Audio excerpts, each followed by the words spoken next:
भारतीय जनता पक्षानं आपली परंपरा कायम राखली.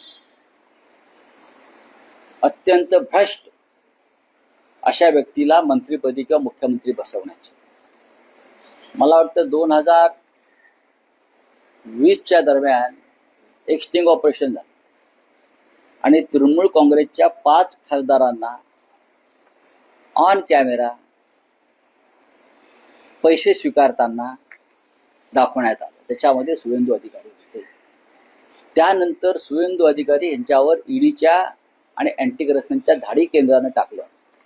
त्या धाडी टाकायला सुरुवात झाल्याबरोबर सुवेंदू अधिकारी हे भाजपात सामील झाले आणि आज ते मुख्यमंत्री झाले.